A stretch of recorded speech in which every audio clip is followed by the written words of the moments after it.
Hi everyone. So this little video here is the homework for the hip class that I teach, or that sometimes Derek and I teach together on the vegan cruise and at Vegetarian Summerfest and at other events. So this is the homework that I mentioned would be very useful to either include every morning or at least 3 to 5 times a week, or even before a workout. You can do these movements that are going to activate and mobilize your glutes and your hips, and some stretches that are going to help you with your workout or just help you get going first thing in the morning. So we're going to start with the stretches, but you can really do it in either order. You can do the exercises first and then the stretches, whatever works for you, kind of depends on what you prefer. So we'll start with a side bend. So here, since I'm filming this video and I have no way of getting my whole body in there standing, I'm just going to do it kneeling. You could do this standing up. All I'm doing is just a side bend to stretch my hip and the side of my abdomen and my QL. You can even lean forward a little bit to get your upper glutes and a little bit of piriformis in there. If you were standing, you would step your left foot behind you. Same thing on the right side. I'm just going to stretch my side. Stretch forward a little bit.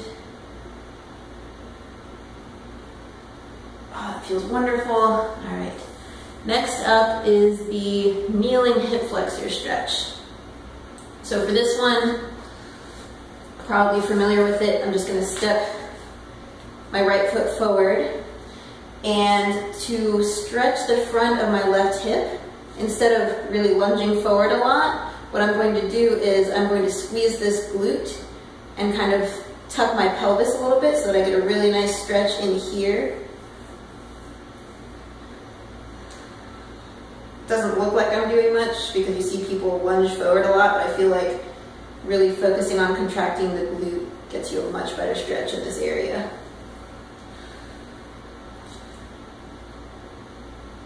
Repeat the same thing on the other side. Left foot comes forward, squeezing this glute, tucking my pelvis so that I'm really elongating my hip flexor here. I even feel the stretch all the way down my quads because they're really tight. So that is the kneeling hip flexor stretch that was listed on the homework.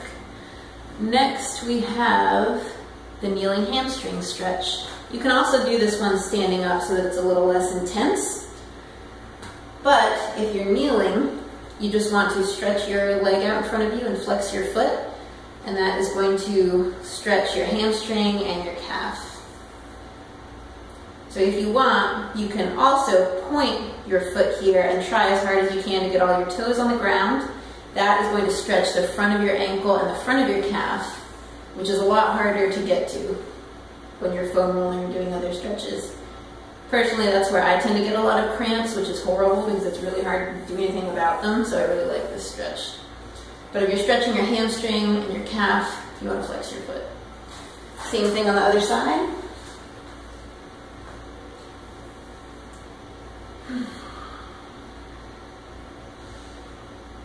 Again, you can do this as a standing stretch. It's a little less intense that way. And you can bend your knees slightly if you need to, if you're really, really tight.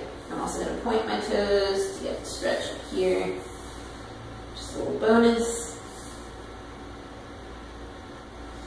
All right, and then next, finally, final stretch. You want to put both legs out in front of you.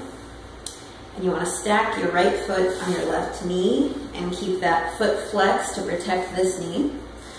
You can stay here and walk your hands forward as far as you can go if you have really tight hips. If you're a little more flexible, you can fold the other leg under and stack your foot under that knee.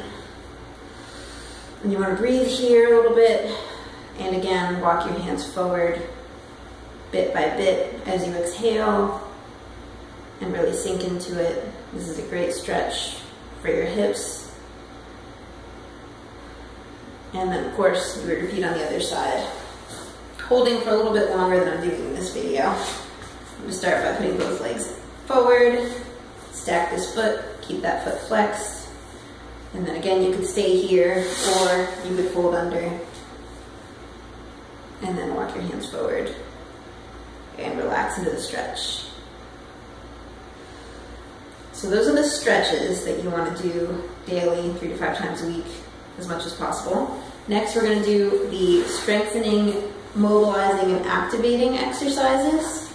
So we're going to start with a lying pelvic tilt. So here we're just going to come onto our backs, knees bent, and just breathe a few times in this position.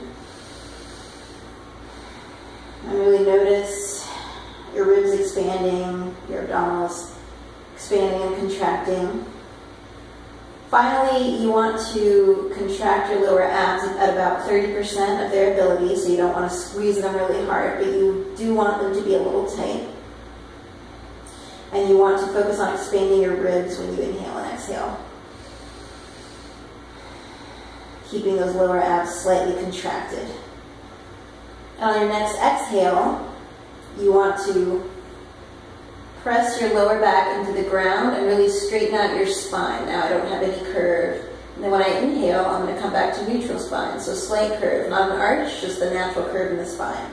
When I exhale, I'm pressing my lower back in the ground and straightening my spine again. So here I'm learning how to tilt my pelvis, how to control the position of my pelvis and my hip with my lower abdominal and my hip muscles. So we're going to take this up a notch.